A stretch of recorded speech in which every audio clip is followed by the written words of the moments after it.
रोजाना मेरा पति शहर से मेरे लिए पान लेकर आता था, जिसको मैं बड़े शौक से खा लेती थी।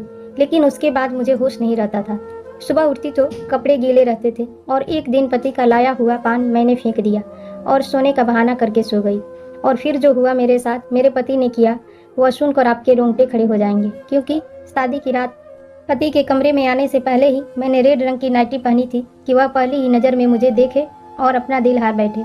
वैसे मैं गांव वाली थी, लेकिन यह नाइटी मुझे मेरी दोस्त ने दी थी, जिसकी शादी शहर में हुई थी।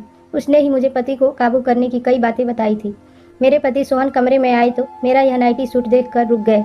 उनके नज़र में तो मैं गाँव वाली की लड़की थी। सोहन के सामने नाइटी पहनकर मुझे शर्म तो बहुत आ रही थी, लेकिन अब वह मेरे पति थे और मुझे उनका दिल जीतना था। मैंने हमेशा शादी को लेकर बहुत सपने बुने थे और आज की रात ना जाने कितनी बार सोचा था। मिलन की घड़ी जब सामने आई तो मेरा दिल बुरी तरह धड़क रहा था। सोहन मेरे करीब आए और मोहब्बत से मेरा हाथ थाम के कहने लगे कि तुम बहुत ही खूबसूरत हो। सोहन की यह शब्द ने मुझे नई जिंदगी दे दी थी और मैं खुद को हवाओं में महसूस कर रही थी। सोहन ने अपनी जेब में हाथ डाला तो मुझे लगा कि वह मुझे मुंह दिखाई का गिफ्ट देंगे, लेकिन सोहन ने जेब से हाथ निकाला तो मैं हैरान रह गई। उनके हाथ में पान का थैला था और सोहन ने खुद ही वह थैला खोला और कहने लगे कि शादी की रात सबसे पहले मैं तुम्हें अपने हाथों से ही मीठा पान खिलाऊंगा। सोहन की बात सुनकर मेरे होंठों पर मुस्कुराहट आ गई। कह रहे थे कि मेरे लिए खासकर शहर से पान बनवा कर लाए हैं। सोहन ने मोहब्बत भरे अंदाज में वह पान मेरे मुंह में डाला तो मैंने भी खुशी खुशी खा लिया। वह बात बहुत ही मीठा पान था। सोहन मेरी आंखों में आंखें डालकर मुझसे मोहब्बत भरी बातें करने लगे और मैं न जाने कैसे नींद में खोने लगी। थोड़ी देर बाद मुझे कुछ होश नहीं रहा। सुबह के वक्त मेरी आंख खुलती तो घड़ी में 11 बज चुके थे।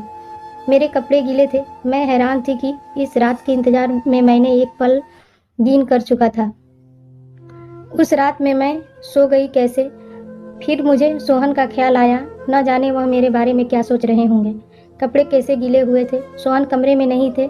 मैंने तुरंत ही अपना कपड़ा बदला और नहा धोकर तैयार हो गई। मैं अपने बालों को सुलझा रही थी कि सोहन कमरे में आए। उनका मिजाज बहुत ज़्यादा बिगड़ा हुआ था।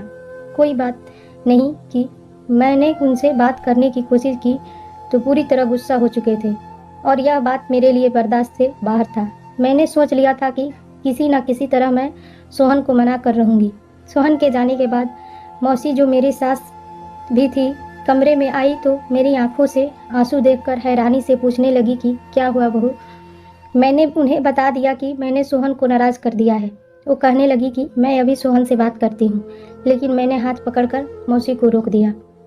उनसे कहा कि वह सोहन से कोई बात ना करे, वरना हमसे और नाराज़गी हो जाएगी। मेरे बात सुनकर मौसी खामोश हो गई और बोली, छोटी छोटी बातों को दिल पर ना लगाओ। कुछ दिन सोहन के साथ रहोगी तो तुम उसकी आदत को अच्छी तरह समझ जाओगी। मैं उनकी बात सुनकर खुश हो गई थी। मैं अपने माँ बाप की लाडली होने के साथ साथ अपनी मौसी की भी बहुत लाडली थी।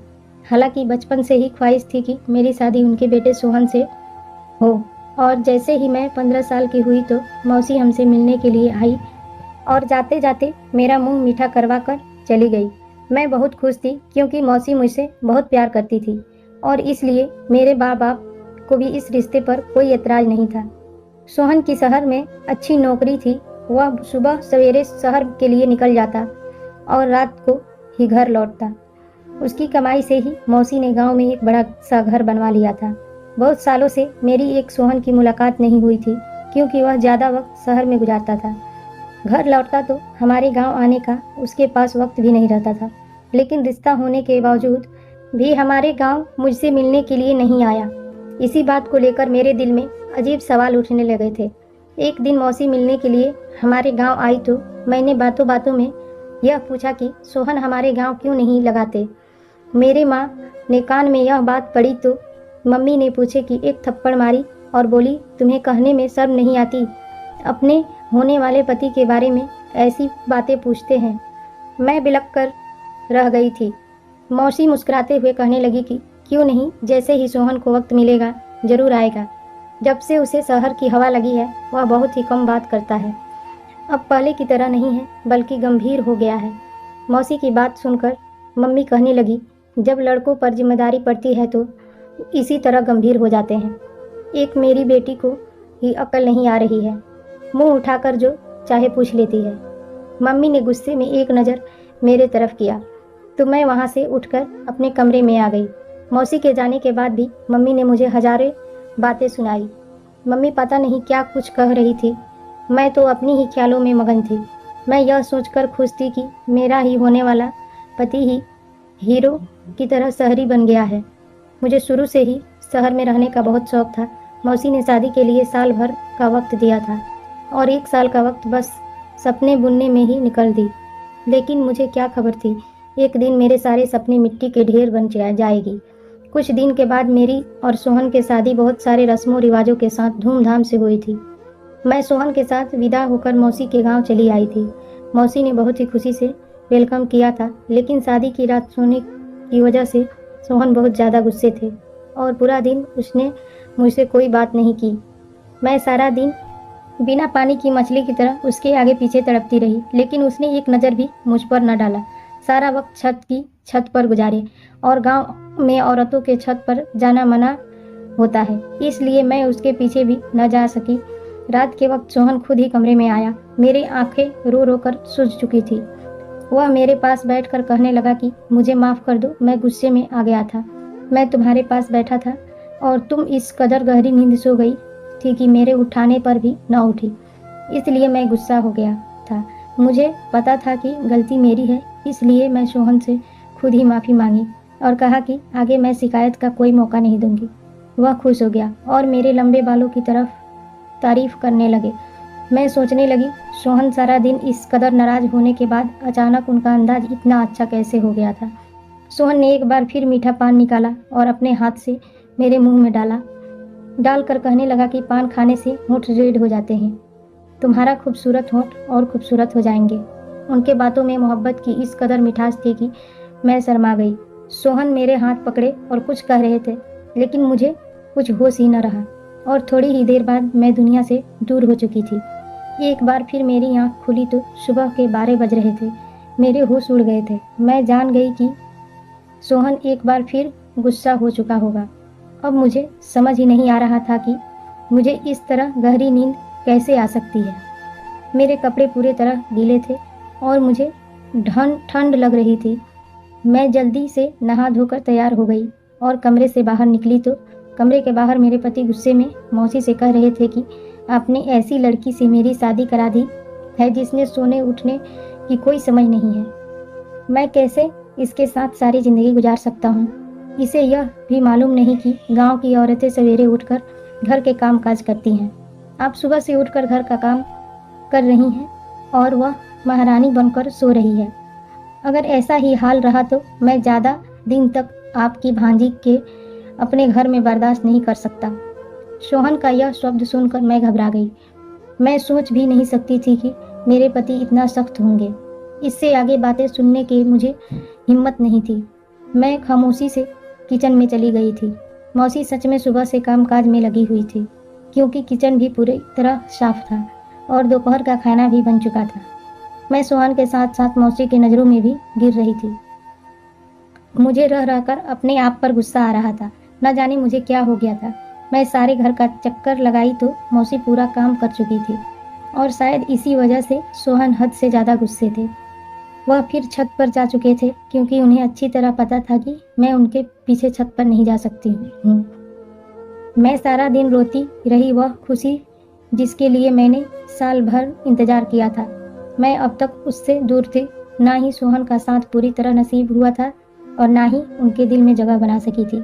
और सोहन के शब्द ने मुझे अच्छी तरह यह बात बता दी थी कि अगर मैंने कोई गलती की तो वह मुझे घर से निकाल देगा। मेरी गांव से बार बार मम्मी का फ़ोन आ रहा था। मम्मी कह रही थी कि 1 हफ्ते के लिए हमारे घर आकर रह जाओ। रस्म के मुताबिक शादी के बाद 1 हफ्ते के लिए बेटी अपने मायके रहने के लिए आती है। मैं बिल्कुल भी नहीं जाना चाहती थी, क्योंकि सोहन मुझसे पहले ही नाराज थे। ऐसे में अगर उनको छोड़कर मम्मी के घर चली जाती तो शायद वह कभी मुझसे बात ना करते। रात के वक्त सोहन कमरे में आ गए। मुझे हैरानी हुई, अचानक ठीक कैसे हो गए थे। मेरे पास बैठकर खुद ही पूछने लगे कि तुम्हारी मम्मी का फ़ोन क्यों आया था। मैंने सारी बात बता दी तो कहने लगे कि अच्छी बात है, तुम चली जाओ, वरना मम्मी कहने लगेगी कि मैंने मना किया है। कल से मेरी नौकरी भी शुरू हो रही है। मैं सुबह सवेरे शहर जाऊंगा तो रात को ही घर वापस आऊंगा। तुम एक हफ्ता और गुजार कर आ जाओ और मम्मी को भी अपने साथ ले जाओ। मुझे सोहन से इस तरह की दूरी का भरोसा नहीं था। मुझसे इतनी हिम्मत नहीं थी कि मैं आगे उनकी कोई बात सुनूं, इसलिए मैं खुशी खुशी राजी हो गई। सोहन ने मीठा पान निकाला और खुद ही मेरे मुंह में पान डाल दी और कहने लगे, तुम इससे जल्दी जल्दी खाने के बजाय आराम से खाया करो। यह शहर का मशहूर पान है, इसे तुम्हारे होंठ रेड हो जाएंगे और बहुत ही खूबसूरत लगेंगे। मैं सोहन को इस तरह के बदलते हुए देखकर बहुत परेशान थी। वह जितने सख्त थे उतने ही मोहब्बत करने वाले भी थे और उनका गुस्सा करना सही था। मेरी गलती की वजह से वह गुस्सा थे। सोहन कहने लगे कि मैं मम्मी को बताकर आता हूँ कि तुम को कल तुम्हारे गांव जाना है। मेरा इंतजार करना। सोहन की बात सुनकर मैंने मुस्कुरा दिया। मैंने सोच लिया था कि मैं किसी सूरत में आज नहीं सोऊंगी और मुझे सोहन का इंतजार करना था। गांव जाने से पहले उनके दिल से अपने सारी दूरी को मिटाना था। मैंने जल्दी से नाइटी पहन ली। दीवार पर लगे शीशे से मैं अपने होठों को देखकर हैरान रह गई थी। वह सच ही कहते थे कि मेरे होठ रेड हो जाएंगे। मैं बिस्तर पर आकर बैठ गई, उनका इंतजार करने लगी। लेकिन सोहन के पास आने से पहले ही एक बार फिर से मैं सो चुकी थी। सुबह 11 बजे मेरी आँख खुली तो सोहन शहर की तरफ निकल चुके थे। वह बहुत सुबह ही शहर के लिए निकल जाया करते थे क्योंकि शहर तक जाने का रास्ता 2 घंटे का था। मुझे खुद पर रोना आ रहा था। शादी के 1 हफ्ते के बाद भी मैं सोहन के साथ कोई रिश्ता न बना सकी और सोहन के गुस्से की वजह से सिर्फ और सिर्फ मैं थी। मैं यह सोच सोच कर परेशान थी कि मेरे कपड़े गीले कैसे हो जाते हैं। शायद सोहन मुझे उठाने की कोशिश करते हैं। मैं कमरे से निकली तो मम्मी भी गांव जाने के लिए तैयार हो चुकी थी। मौसी मुझे देखकर कहने लगी कि सोहन तो चला गया है, अब हम दोनों को ही गांव के लिए निकल जाना है। मैं बुझे दिल से अपने मायके के लिए निकल गई। मेरा दिल तो सोहन के साथ ही शहर चला गया था। अब मुझे उनसे 1 हफ्ते के बाद ही मिलना था। मेरे घर वाले मुझे देखकर बहुत खुश हुए। मेरी छोटी बहन को खुशी का ठिकाना न रहा। सारे गांव में मेरे आने की खबर पहुंच गई थी, इसलिए औरतों का झुंड मुझे देखने के लिए आने लगा। पड़ोसन वाली मौसी की बेटी अनीता की शादी थी। वह मेरी पक्की सहेली थी। गांव आकर मुझे उसकी शादी में घूमने का मौका मिल गया। खूब सारे शराबा हो रहा था, शोर शराबा हो रहा था, लेकिन फिर भी मेरे दिल में कोई खुशी नहीं थी क्योंकि मेरा दिल तो सोहन पर अटका हुआ था। हैरानी की बात यह थी कि जब से मैं अपनी माँ के घर आई थी मुझे बिल्कुल भी नींद नहीं आ रही थी और सोहन के कमरे में आते ही बिस्तर पर गिर जाया करती थी। यहाँ तो मैं सिर्फ करवटें बदलती रहती थी। शायद सोहन की याद मुझे सोने नहीं दे रही थी। मेहंदी की रात ही पड़ोसन मौसी की बहन का बेटा मुकेश शहर से शादी में घूमने के लिए आया था। वह बचपन से ही गांव आता जाता रहता था। मुझे देखते ही मेरे पीछे पीछे घूमने लगा। मैं हैरान थी कि उसे क्या हुआ है। उसकी नज़र मुझ पर जमी हुई थी और इस बात को शायद मेरी मौसी ने भी महसूस किया था। मुझे अजीब सी घबराहट हो रही थी। पहले ही मेरे और मेरे सोहन के बीच का रिश्ता कुछ ठीक नहीं था और मुकेश के बारे में मौसी को पता चला तो मेरा बसा बसाया घर उजड़ जाएगा। इसलिए मैं पड़ोसन मौसी के घर से निकलकर अपने घर वापस आ रही थी और मुकेश मेरे पीछे पीछे चला आया। मुझे रुका कर कहने लगा कि मुझे तुमसे मोहब्बत है और अगर तुम कहो तो मैं तुम्हारे घर रिश्ता भेज दूँ। मुकेश के यह शब्द तो मेरी जान निकाल दी थी। मैंने गुस्से में मुकेश से कहा कि मेरी शादी हो चुकी है और बेहतर यह है कि आगे तुम ऐसी कोई बात ना करना। मेरी बात सुनकर तो मुकेश कहने लगा, शहर में मेरा बहुत बड़ा बंगला है, गाड़ी है, मैं तुम्हें सब खुशी दूंगा, लेकिन तुम अपने पति को छोड़कर मेरे साथ चलो। मैं हमेशा से ही तुमसे प्यार करता हूँ। मुझे क्या पता था कि 16 साल की उम्र में ही तुम शादी कर लेगी। मैंने उसे गुस्से से कहा कि आज तो यह बात कह दिया है, लेकिन आगे ऐसी बात न करना। मैं अपने पति से बहुत मोहब्बत करती हूँ और तुम्हारी एक गलती मुझे बदनाम कर सकती है। मुकेश उस वक्त वापस लौट गया, लेकिन मेरे लिए अनीता की शादी मानना मुश्किल हो गया। वह बहुत ढीठ साबित हुआ था। बहाने बहाने से अपने फ़ोन में मेरी फ़ोटो खींच रहा था। मुझे जैसे तैसे 1 हफ्ता गुजर गया और मैं मौसी के साथ अपने घर आ गई। सोहन शायद आज काम से जल्दी लौट आया था। हम कल दोपहर को घर पहुंचे थे और सोहन पहले से ही घर पर था। सोहन को देखकर मैं बहुत खुश थी। अपना सामान रखने के लिए कमरे में गई तो सोहन अपनी मम्मी से मिलने के लिए उनके कमरे में चला गया। मैंने सोचा कि मैं भी कुछ देर सोहन और मौसी के साथ बैठ जाती हूँ, फिर घर के काम काज करूँगी। इसलिए सामान रखकर दोबारा मौसी के कमरे की तरफ आई तो मौसी के शब्दों ने मुझे हैरान कर दिया। मैं सोच भी नहीं सकती थी कि मेरा घर उजड़ने वाली कोई और नहीं बल्कि मेरी अपनी मौसी है। वह गुस्से में सोहन से कह रही थी कि मैंने जाते वक्त तुझसे कह दिया था कि हमारे पास आने तक डिवोर्स का कागज़ बनवा लेना, लेकिन तुझे कुछ होश नहीं। मैंने खुद अपनी आंखों से देखा है कि तुम्हारी पत्नी कितनी गलत है, लेकिन तू तो आंखों में पट्टी बांध रखी है। सोहन कह रहा था कि माँ, मेरे लिए उसे छोड़ना मुमकिन नहीं है। वह मेरी पत्नी है, मैं उसे मोहब्बत करता हूँ।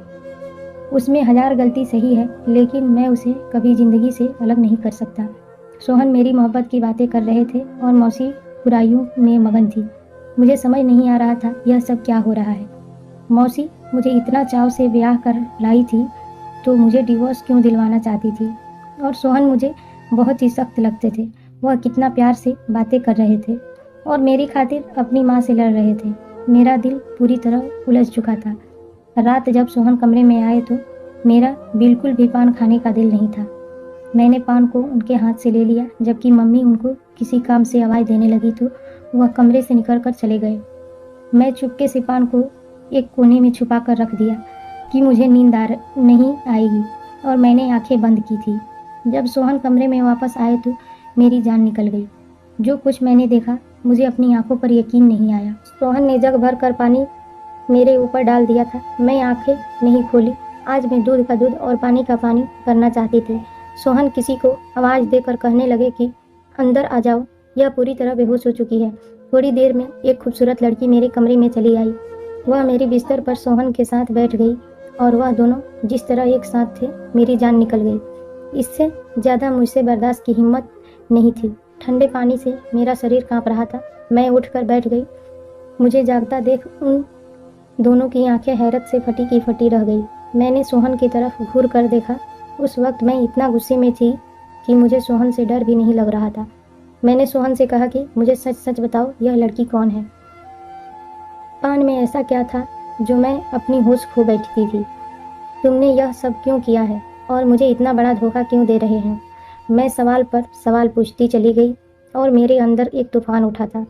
सोहन सर झुकाए कहने लगा कि यह लड़की उनकी पत्नी है और उससे शादी करके 2 दिन पहले ही गांव में आए थे। वह कभी मुझसे शादी नहीं करना चाहते थे, लेकिन मौसी ने ज़बरदस्ती उनका रिश्ता मुझसे तय कर दिया। पत्नी का नाम सुनकर मेरे सर पर आसमान गिर पड़ा था। सोहन कह रहे थे, हमारी शादी रोकने के लिए 2 दिन पहले वह यह सोचकर सीमा से शादी करके आ गए कि जब वह सीमा को बहू बनाकर इस घर में लाएंगे तो उनकी मम्मी मुझसे शादी नहीं कराएगी। लेकिन उनकी एक न सुनी और उन्होंने सोहन पर दबाव डाला कि वह सीमा को तलाक दे दे। सोहन सीमा को छत वाले कमरे में रख दिए क्योंकि गांव की में औरतों को छत पर जाना मना था। इसलिए सोहन को यकीन था कि मैं कभी उनकी पीछे छत पर नहीं जाऊंगी। सोहन जानबूझकर पान में नशे का दावा मिलाता था कि मैं सो जाऊं और हर रात हमारे ही कमरे में सीमा के साथ वक्त गुजारे। सीमा शादी से पहले शहर में मॉडलिंग करती थी, इसलिए मम्मी को लगता था कि सीमा इज्जतदार नहीं है और इसलिए मम्मी बार बार कहती थी कि मैं सीमा को डिवोर्स दे दूं। सीमा मेरी पहली मोहब्बत है। सोहन कह रहा था कि मौसी ने आत्महत्या करने की धमकी दी थी, इसलिए सोहन ने मुझे अपनाया है। सोहन सीमा को किसी हालत में नहीं छोड़ सकता था और इस बात का मुझे भरोसा था। सोहन मुझे सारा सच बता दिया था, जिससे सुनकर मेरे पास कहने के लिए कुछ नहीं बचा था। मैं जान गई थी कि मौसी उस दिन सीमा और सोहन को डिवोर्स की बात कर रही थी, जिससे सुनकर मैंने गलत नतीजा निकाल लिया था। मेरी बर्बादी के पीछे सिर्फ सोहन का हाथ नहीं था, बल्कि मौसी का भी हाथ था, जिन्होंने यह जानते बूझते कि उनके बेटे ने अपनी पसंद से शादी कर रखी है, ज़बरदस्ती उसके साथ मेरी दूसरी शादी करवा दी। मैंने सोहन के साथ ज़िंदगी को लेकर कई सपने देखे थे। ऐसे इंसान के साथ मैं कभी ज़िंदगी नहीं बिता सकती थी जो किसी और से इस कदर मोहब्बत करता था। उसकी खातिर मुझे नशे वाला पान तक खिला सकता था। मैंने अपना सामान बांध कर लिया और मौसी के नमस्ते कहकर अपने गांव के लिए निकल गई। मौसी ने बहुत कोशिश की। वह बार बार मुझे यकीन दिला रही थी कि सोहन सीमा को छोड़ देगा और मेरा हो जाएगा, लेकिन मैं कभी ऐसे इंसान के साथ गुजारा नहीं कर सकती थी कि जो मुझे मोहब्बत नहीं दे सकता था। मैंने अपने माँ बाप से कहकर सोहन से डिवोर्स ले ली थी। मैं अपने माँ बाप को लाडो रानी थी। वह मुझे खुद ही किसी ऐसे आग में झोंकना नहीं चाहते थे। पड़ोसन मौसी के वजह से मुकेश को खबर मिल गई थी कि मैं अब एक बार फिर अकेला हो गई हूँ। इसलिए मुकेश अपने घर वालों को भेजकर मुझे अपनाने की बात की थी। मैं अभी शादी नहीं करना चाहती थी, इसलिए मैंने साफ साफ इनकार कर दिया। मुझे अब आगे पढ़ना था और अपने पैरों पर खड़ा होना था। मेरी पढ़ाई के साथ ही मेरी पेपर भी खत्म हो गई थी। मैंने उसको दोबारा शुरू कर दिया था। हर शादी कामयाब हो यह ज़रूरी नहीं, लेकिन एक नाकाम शादी का मतलब यह नहीं कि इंसान नाकाम होता है। अपनी शादी की नाकामी के बाद मैं बहुत ज़्यादा कामयाब हो गई थी। पढ़ाई के मैदान में झंडे गाड़कर अपने गांव का नाम पूरे ज़िले में रोशन कर दिया था। अगर मेरी कोई प्यारी सी बहन या छोटी नाकाम शादीशुदा ज़िंदगी का शिकार हो गई है तो ये याद रखना कि ज़िंदगी में आगे बढ़ने के लिए नए रिश्तों की तलाश करें और ज़िंदगी की दूसरी कामयाबी को समेटें। धन्यवाद। वीडियो अच्छा लगे सब्सक्राइब करें, लाइक करें।